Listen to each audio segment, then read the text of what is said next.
Good morning, everybody. It's February 7th today, and we got some snow. About 6 inches. Trying to move some equipment. Frankels is in the truck. Super Bees don't do well in snow. Come on, come on, come on, come on. No. Anyway, we're trying to move some augers, some semis, that way we can come in here and we can actually push out all the snow. Didn't know that we were going to get this much snow, but we could have been a little bit better prepared. He's going to keep rocking that truck back and forth. We're going to fire up this conveyor and see how our one wheel gets us out of the snowbank.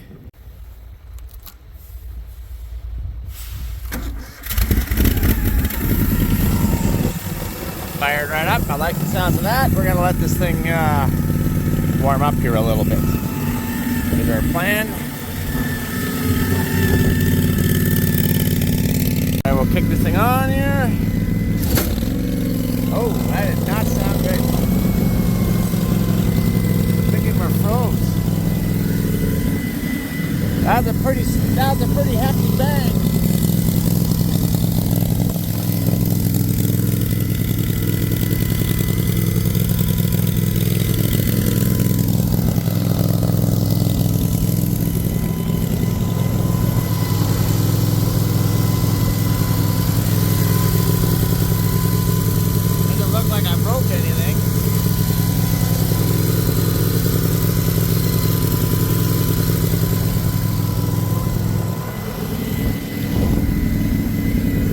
Try moving around here first. Maybe not.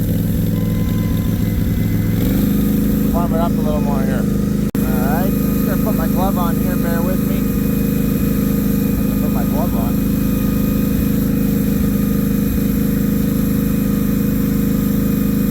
Alright, there we go.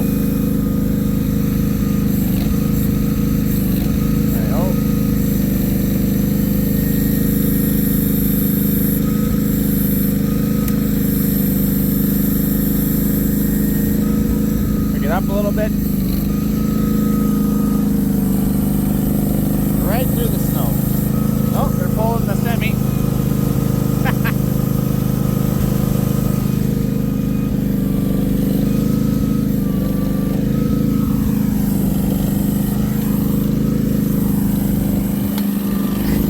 Come on. This is where that all-wheel drive one I think would be a little better. Woohoo! Did pretty good though.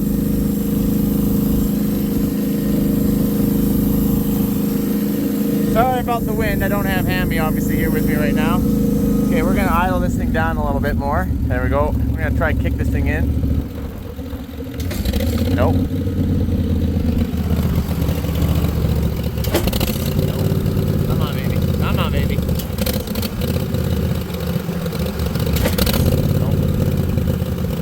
Froze up.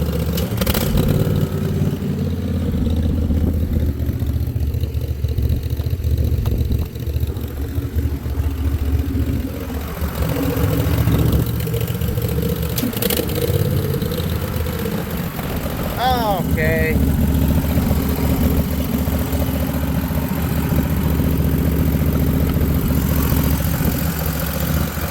Yeah, we can see this a little better here.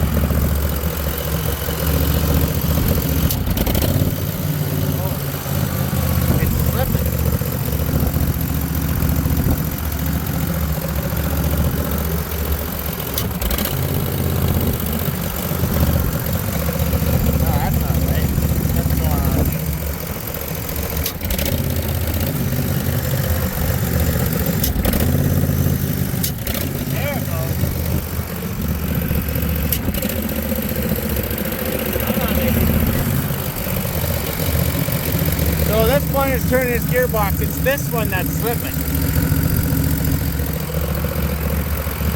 Maybe I got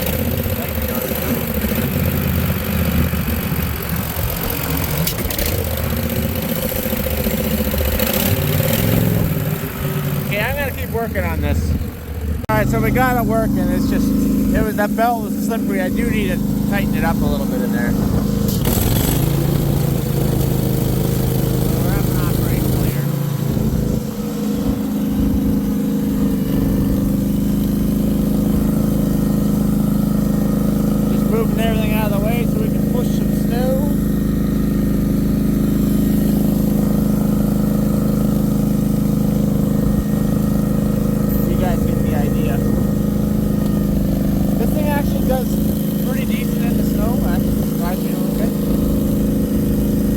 that freezing rain, well, it wasn't really freezing rain, it was just melting. It was really warm and it made the snow super slippery.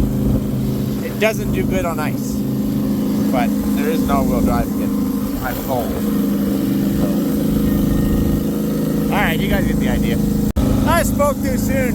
I was going to park it down over here. I'm like, no, I'm going to park it up over here on this side of the bins. I was going downhill when everything was working fine. Going uphill, it ain't going to happen, you know? You know what I'm saying? Not even any snow really to go through.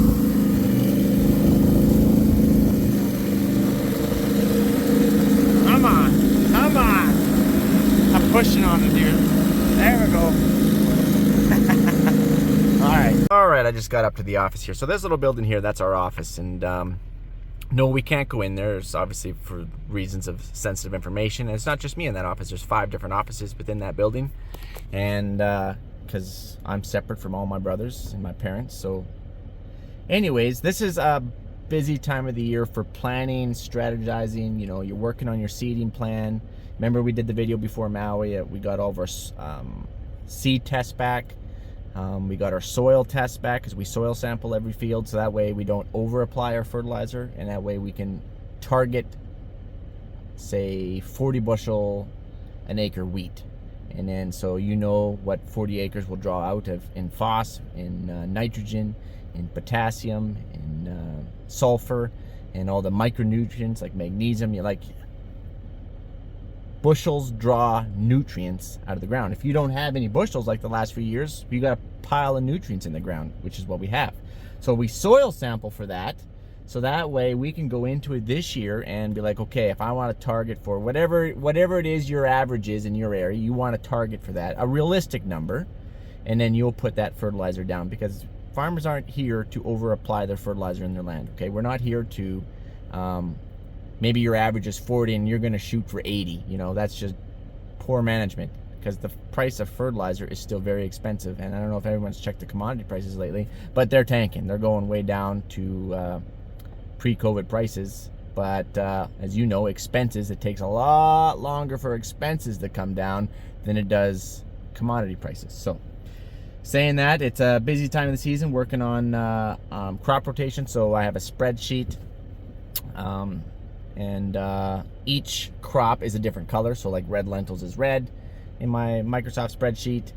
And each field for over the past 5 years, because I only keep track for about 5 years, and then I just let them go and just stay about 5 years. So that way I know what my 5-year crop rotation would be. And then so you got your red lentils is red, and say canola is yellow. That makes sense, right? And maybe wheat is like a goldish type color, and then durum is a little off shade of the wheat color. And then you got your chickpeas. I use, I think, a light blue because it's what I use for them. And anyway, you got all these different colors for the crops that you grow. So that way when you look at the seeding plan and your crop rotation, it's just bam, you just look at the colors, and then you can scroll over. You got your land numbers and how many acres, all that is. And so that way it just makes, so that's what I'm working on. You know, you're working on that. You're trying to plan and strategize. You're working with your soil samples. And now that we know our seed is good, then you can make plans for how much seed treat, if you're going to use any seed treat, and you get all that stuff booked, because there's always booking deadlines. If you're wondering, you know, your inoculant is technically supposed to be, you're supposed to have your inoculant booked by like November sometime.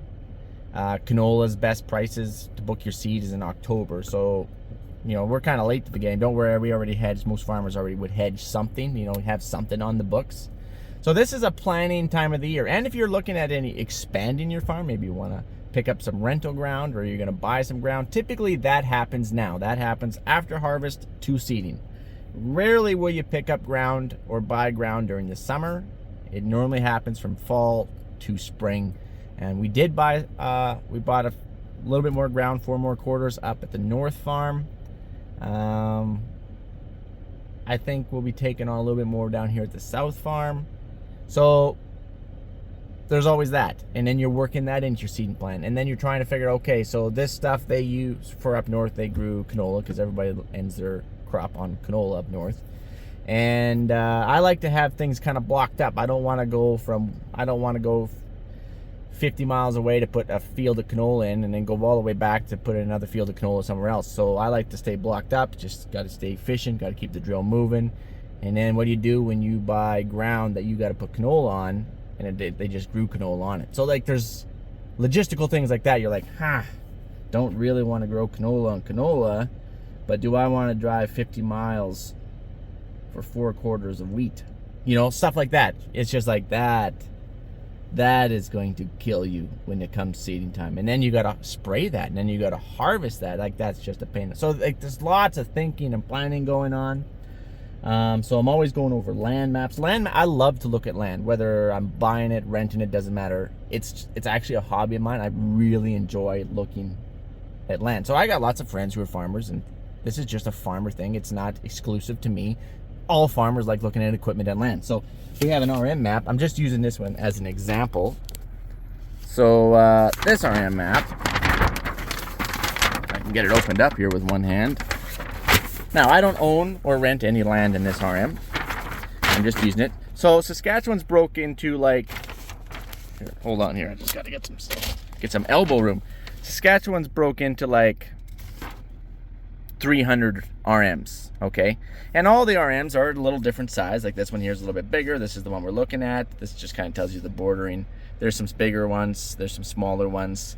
But anyway, and then each one of these little blocks is a quarter. 1, 2, 3, and then one bigger block is a section. Okay, so you got 1 section, 2 section, 3 section, 4 section, and then how you read a land map is based off these numbers. So you got your ranges, range 7, 8, 9, and then you got your TWP 9, 8, 7, and then you got your section numbers. So say if you were looking at, I don't know, you just use some pasture land here, for example. You could say this is the southeast quarter of 5, 8, range 17. So these little yellow lines right here, that keeps you, this is 1, 2, 3. These are the divisions, sorry. These are the divisions of the RM. 1 division, 2 division, 3 division. This one's got 6. So then you'll have an RM counselor. 1 counselor represents this area, so there would be 6 counselors plus a reeve on this map. Okay, that's kind of how that works. So there's tons of different RMs. Some RMs have more counselors. This would be a pretty standard sized RM though. Okay, you can just stay up there. Apparently it's not going to. anyways, so they'll use this pasture land, for example. This is just community pasture. So then there is a value on each quarter of land. It's the assessed value, and there is a lot that goes into how they assess the value of that quarter. We're not even going to go into that. We do not have enough time for that sort of thing. But they'll assess the value. Each quarter gets an assessment based off of productivity. You know, it could be topsoil depth, could be salinity, could be drainage, could be topography, could be stones, could be... I think there's actually factors of how close you are to a highway, factors of, you know, like there's a lot of factors, okay? And I'm probably only aware of half of the factors. But anyway, there will be an assessment on each quarter. And then so typically land sells at so many times assessment. So say this one's at 90,500, maybe. And every RM is different. Like there's hot RMs that are just really like land's trading like crazy, right?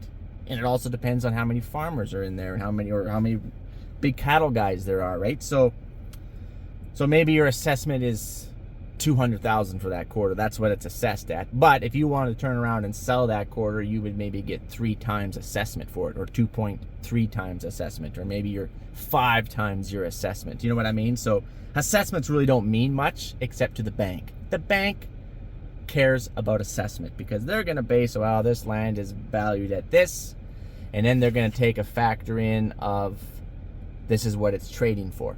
You know, so say you want to put up some land for equity. Maybe you want to say, okay, I'm going to put up a quarter here, so go buy a couple more quarters over there. They're going to value this quarter at, say, 200,000. That's what it's assessed at, and then they're going to have another factor of, but it's trading for 3.5 times in that area on average, and then maybe they give you 75% of that to use. So there's lots of this type of stuff. Farmers are always working with their head. Sometimes they don't sleep at night, and I'm no exception. This is just a whole farmer kind of gig. So lots on the mind. And then any equipment. If you're going to be upgrading any equipment, you're going to be working on equipment, you're ordering parts for your equipment, that all happens now. Winters are actually really busy. I know a lot of people think that farmers don't do anything in the winter. We just go to Maui or something, you know, we got a couple loads of grain to haul, and then that's it. Winters are hectically busy in the office. Winters are office. Like, just sit in that office, you sit on your laptop, you're paying bills, you're trying to sell your grain. That's another thing. So you got grain to market. You need to market your grain. And like I said, I don't know if anyone's talked about grain markets, but they're going down. So then you're like, man, are we just, you know, is there just harvest pressure? Harvest pressure means like everyone's got grain to sell, so we can't all sell our grain at the same time, or what happens, grain goes down. Is that the problem? Or is it world wars? Is it other countries? Because we sell our grain on the open market. We're not guaranteed anything up here in Saskatchewan or Canada for that matter. We're not guaranteed nothing, all right? You happen to sell your grain for, maybe it takes you, I don't know, if it costs you $10 a bushel to grow your grain, which would be insane. Maybe it takes that times 40 or 50 bushel an acre, right? That's what you need to turn your wheel. And you go and sell that for $2, well, you're gonna go broke. But nobody's coming to your rescue, all right? There ain't nobody coming. You're not guaranteed 50 cents a bushel. You're not guaranteed nothing. If you harvest all your grain and you have all your bins full and it spoils in the bin because you took it off too tough because you needed to because of whatever reason, ain't no one coming to your rescue. So that's the real life. You live and die by your decisions as a farmer. And well, Mike, what about insurance? That's crop insurance. That's bushels. That's guaranteeing you a certain amount of bushels an acre, which you pay for in premium. Once you got your bushels off, that's on you, buddy. You lose it in the bin, I guess you won't be farming next year. Someone else farming land. So that's kind of how it goes. So you're always turning your grain. You're watching your grain. You're trying to market your grain. Hedge some. You know when your FERT bills are due, your chem bills are due. You know when your labor and all the equipment bills. So you're trying, okay, I need to move so many loads here, so many loads here, so many loads here. And no farmer wants to have their back up against the wall being like, man, prices are coming down like this. I need to move a certain amount of bushels, which I thought I had to move, say, 6 loads to cover my bills. Now at the price of grain, now I need to move 10 loads to cover my bushels. See, that's back against the wall. No farmer wants to be back against the wall and have to sell grain. So then us farmers, we're hedging. We're trying to plan a little bit for next year. You know, I got big bills due in September, October, December. So you're pre-selling your grain. The scary thing is when you're pre-selling grain, you haven't grown. So for the 2024 crop year, like this year, farmers are already pre-selling their grain, right? Because, you know, it's February. But I know that I got bills coming due in the fall or whenever it is, and I need to move a certain amount of money coming in. And here's the risk. Do you take today's price for fall, which isn't very good, but you know that you're locked it in that month. So that means it guarantees you movement in that month. So you know. Or do you risk it for the biscuits and be like, I'm not going to do any. And when September rolls around, okay, the price is X, whatever. It's good or bad. It's going to be in your favor. It's not going to be in your favor. But I need to move it now because I have my bills. And they're like, well, everybody does. They pre-bought. So they can't take your grain in September. You'd be like, well, I need money. I'd be like, well, I guess you should have thought about that. So there's a lot of that goes on. You're lots of thinking, lots of planning, and I'm just literally just kind of throwing this in a nutshell. And I know that I'm talking a lot, but this is what farmers are thinking about 24/7. And this is just a fraction. And then labor, obviously, you know, some farms can find labor easier. Typically farms close to major centers, you know, if you're going to be around Saskatoon, Regina, major centers, it's typically easier to find labor because there's more people that can just kind of, you know, if you're off in the Yuktuk and there ain't hardly civilization, never alone, maybe you got power at best, you know, it's going to be a little harder to draw people down in that area, right? You got to travel 4 hours to find your nearest Walmart. It's going to be a little tough, you know, it's all gravel road, and so there's labor challenges. So you're looking for labor, and so there's tons of different things going on that we're planning and strategizing. So I apologize that there's, I guess, no snow pushing videos, or, you know, we're not under the drill, which we are under the drill. Just don't have any videos of that right now, but yeah, we're just planning, strategizing. You know, if you're going to buy insurance for the 2024 year for crop insurance, that needs to be, you need to figure that out. You know, like this is the stuff that's going on right now. Or maybe it's just, maybe you do need to be looking at insurance, but there's always annual reviews. So like all equipment has to be insured, especially if you're making payments. It has to legally be insured in case it was to, you know, burn down or something. I guess if you own that piece of equipment, it's your choice if you would like to insure it. I would recommend probably doing that. Every farm is different. If I own a $500,000 tractor, you don't have to insure it. But if you were to lose it somehow, it would be gone. So I choose to insure a lot of stuff. And your equipment value is typically depreciating. Everyone knows equipment depreciates. So you need to go over your annual review because farmers pay insurance annually for everything, and everything they insure has a different premium. And so I'm going to use that tractor for example. If it was $500,000 last year, I paid a certain amount of premium to guarantee me that this tractor is worth at least $500,000. So if it burnt down or fell off a trailer rolling down the highway or some crazy thing, the insurance would pay to get me a replacement of that similar value. But if it's depreciating, say now it's only $450,000, well, there's no sense in me paying a premium on a $500,000 tractor if they were never going to give me a $500 now anyway if it's depreciated down to $450. So you got to go through, you got to sit down and you literally just got to go one by one. You're like, okay, this isn't worth that. This is worth this. Or maybe something went up in value and you need to, you know, move that up accordingly.